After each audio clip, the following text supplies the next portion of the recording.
পৃথিবীর বৃহত্তম মুসলিম প্রধান দেশ ইন্দোনেশিয়া। সিয়াম সাধনার মাস রমজানের আগে বাজারগুলোতে বাড়ে ক্রেতা সমাগম।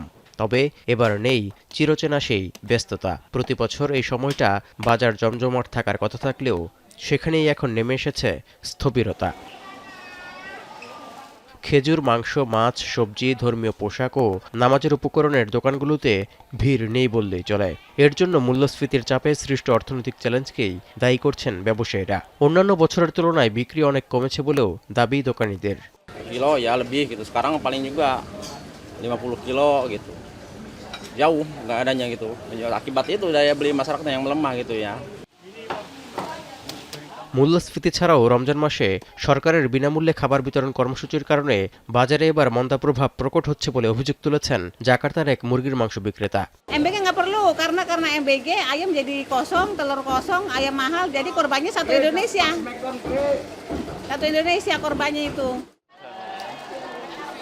অর্থনৈতিক সংকটের মধ্যেও সাধ্যমতো কেনাকাটা করার কথা জানিয়েছেন ভোক্তারা। তবে এর জন্য অনেককেই ভরসা করতে হচ্ছে সঞ্চয়ের উপর।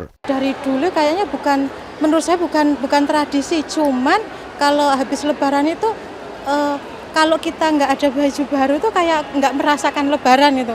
Ya bisa bilang keharusan dan wajib ya. Meskipun nggak punya duit pasti beli. দক্ষিণ পূর্ব এশিয়ার দেশ ইন্দোনেশিয়ার পরিসংখ্যান ব্যুরোর তথ্য বলছে, চলতি বছরের জানুয়ারিতে মুদ্রাস্ফীতি বেড়ে দাঁড়িয়েছে ৩.৫৫%, যা ২০২৩ সালের পর সর্বোচ্চ। তৌহিদুর রহমান, এখন বিশ্ব।